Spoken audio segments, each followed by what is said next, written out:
right, stop, collaborate, and listen. Miss Newton is back with a viral lesson. Grab your pencils and papers. It's time to learn in a virtual world. When will this stop?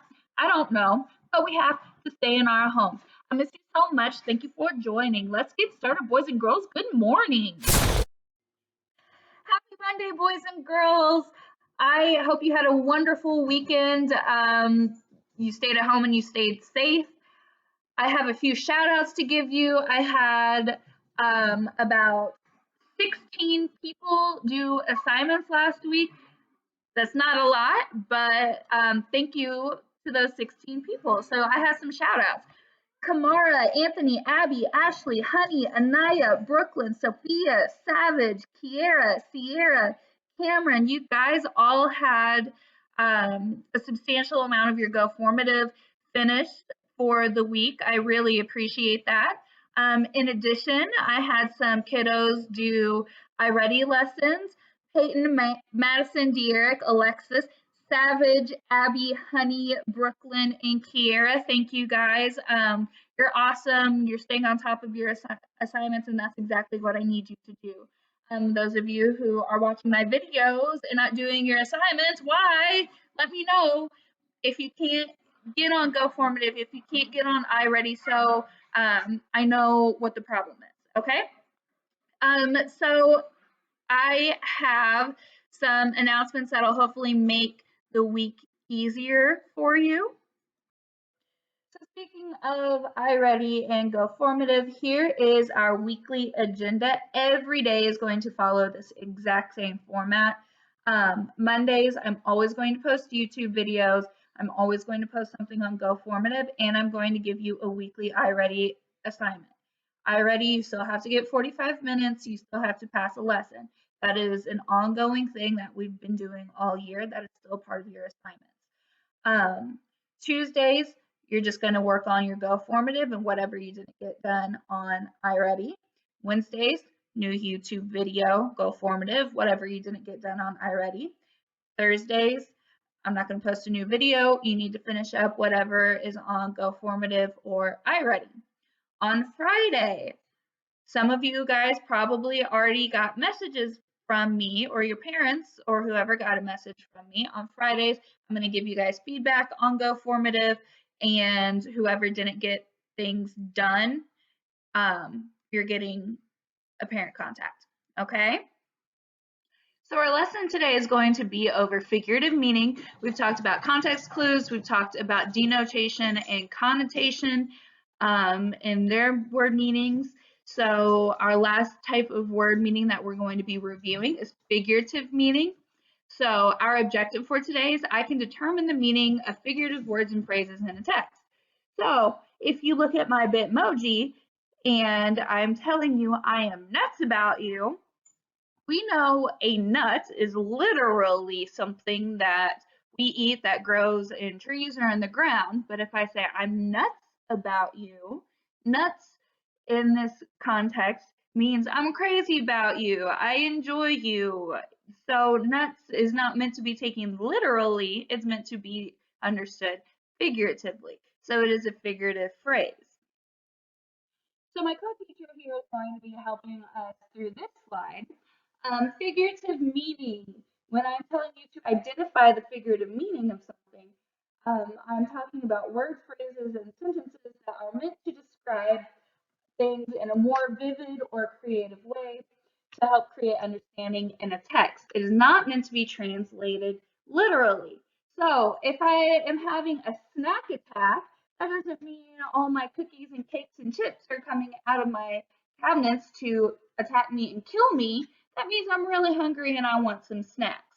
So it's not meant to be taken literally. My snacks are not trying to kill me. It's meant to be understood figuratively. We're going to talk about the different types of figurative language. You have to be able to identify types of figurative language before you can talk about their meanings. So even though our standard is I can identify and discuss the meaning, we have to be able to identify the type of figurative language first.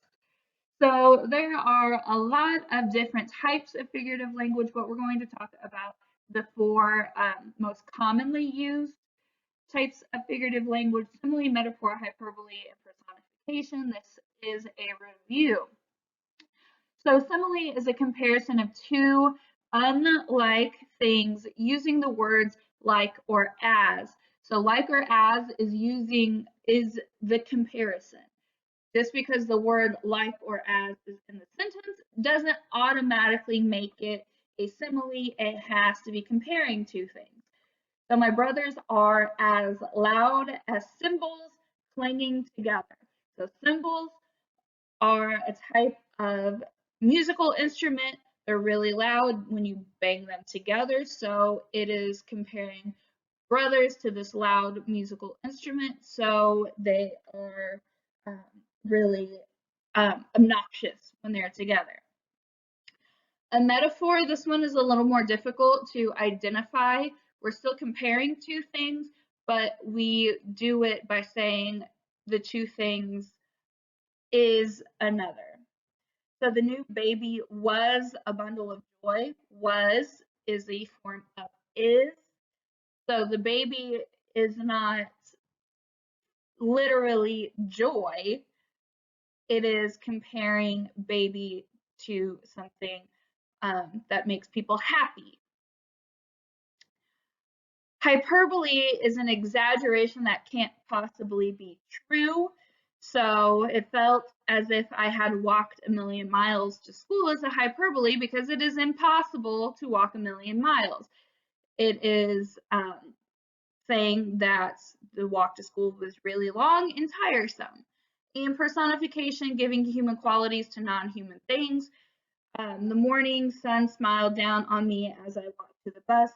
The sun is not a person, it cannot smile. So this is telling me that the sun was simply out and it was a nice day that morning. So these are common examples of figurative language, and sometimes we can have more than one type of figurative language for the same example. So let's practice. You are simply going to identify the kind of figurative language that is being used and what it means. So take a second and pause the video, get a sheet of paper, and just simply write down your answers. We'll go over the answers in the next slide. So number one, she was fairly certain that life was a fashion show. So I have the word was, and this sentence is telling me that life was a fashion show. Was is a form of is, so that is a metaphor. Sorry for the sloppy writing.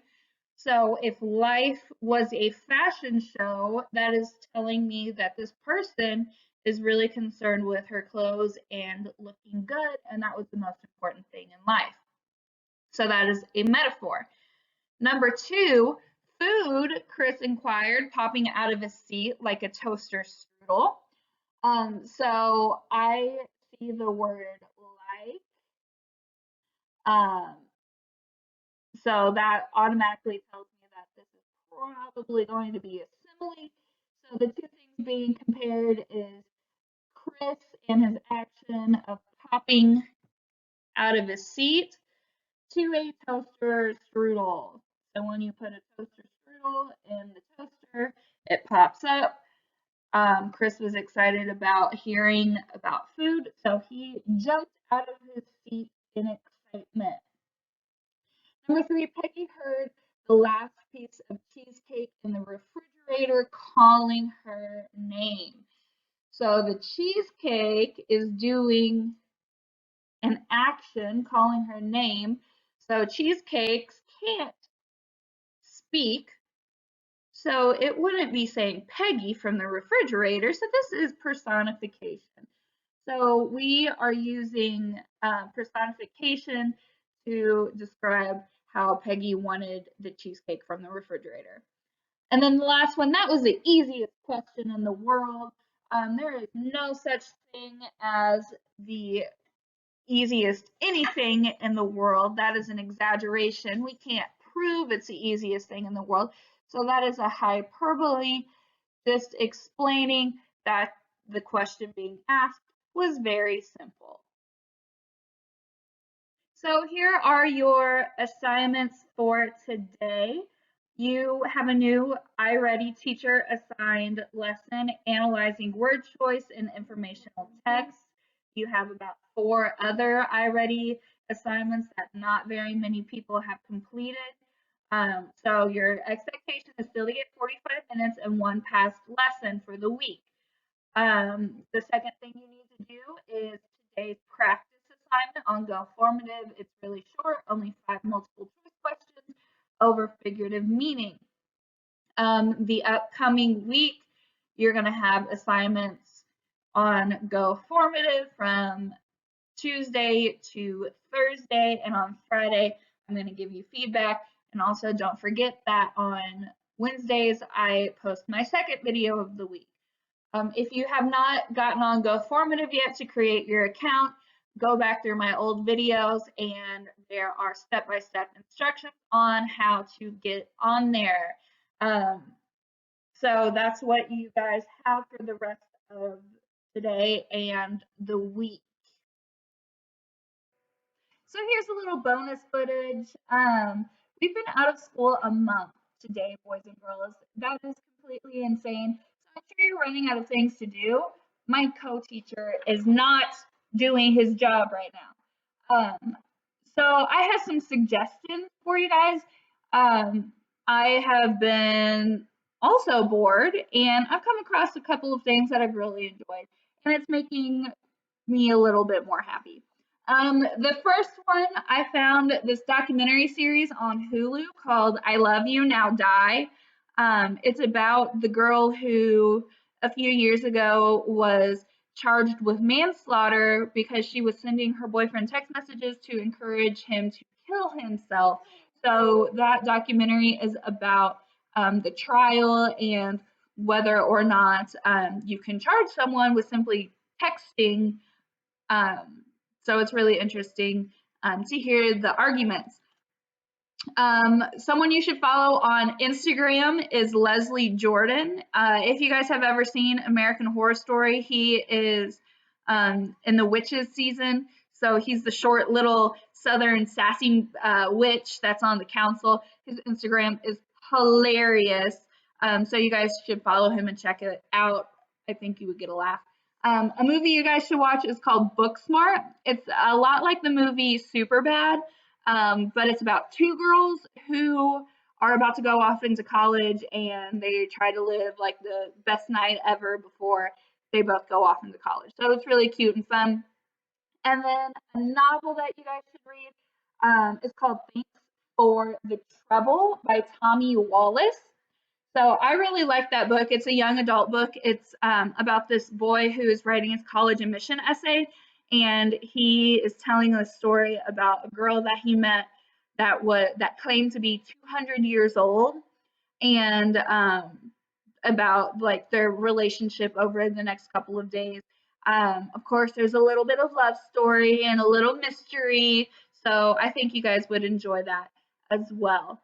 So I hope you guys check out some of my suggestions. I think you would really enjoy it. I'll start doing that because, you know, like I said, I'm bored too. So my co-teacher and I, Otis, will be signing off. If you need to get a hold of me, email me and I'll repost my Google number on Dojo. I don't want to post it on a video because I don't want creepers getting a hold of me. So just text me that number. Like I said, I'll post it on Dojo.